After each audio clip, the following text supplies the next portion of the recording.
2 দশক পর আজ সিলেটে যাচ্ছেন বিএনপি চেয়ারম্যান তারেক রহমান। হযরত শাহজালাল ও হযরত শাহপরান রাদিয়াল্লাহু তাআলা আনহুর মাজার জিয়ারত শেষে নগরীর ঐতিহাসিক আলিয়া মাদ্রাসা মাঠে জনসভায় অংশ নেবেন তারেক রহমান। কাল থেকে শুরু করবেন নির্বাচনী প্রচারণা।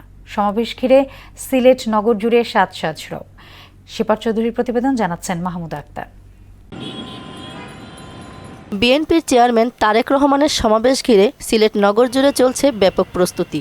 লিফলেট বিতরণ, প্রচার মিছিল, জনসংযোগ আর মাঠ সাজানোর কাজ চলছে দিনরাত। প্রায় 3 লাখ মানুষের সমাগমের লক্ষ্য নিয়ে কাজ করছেন স্থানীয় নেতাকর্মীরা। তারেক রহমান সাহেব যে বক্তব্যটা রাখবেন সেটা নিশ্চয় রাষ্ট্রীয়ভাবে এবং আমাদের বাঙালি জাতি, আমাদের বাংলাদেশি জাতীয়তাবাদের চেতনার ধারণ করে উনি যে বক্তব্যটা দিবেন। দলটির নেতাকর্মীরা মনে করছেন তারেক রহমান আগামী দিনে নতুন বাংলাদেশ গঠনের পরিকল্পনা তুলে ধরবেন প্রথম নির্বাচনী জনসভায়। আমার শব্দটা হচ্ছে আনকাউন্টেবল জনগণ হবে এবং এই আলিয়া মাদ্রাসা মাঠ তৎসংলগ্ন 2 কিলোমিটার মিনিমাম জনগণ থাকবে।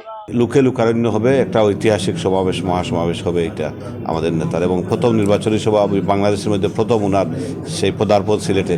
এটার জন্য আমরা সবাই সিলেটবাসীর পক্ষ থেকে ওনাকে কৃতজ্ঞতা জানাচ্ছি, ধন্যবাদ জানাচ্ছি, এবং উনি যে নির্বাচনী প্রচারণা শুরু করবেন এটা জাতির জন্য একটা মাইল ফলক হিসেবে পরিচিহ্নিত হয়ে থাকবে। উনি বলেছেন যে আমি স্বপ্ন দেখি না, কিন্তু আমি পরিকল্পনা করি এবং সেটা বাস্তবায়নের চেষ্টা করি।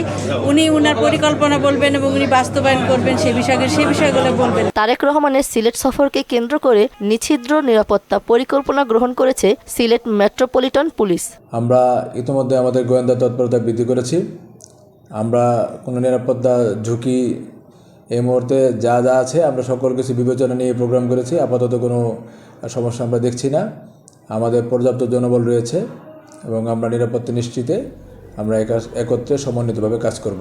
তারেক রহমানের এই সফর সিলেটের রাজনীতিতে নতুন উদ্দীপনা সৃষ্টি করবে এবং তৃণমূল পর্যায়ে আস্থার বার্তা পৌঁছে দিবে মনে করেন দলটির নেতাকর্মীরা। মাহমুদা আক্তার, মোহনা সংবাদ।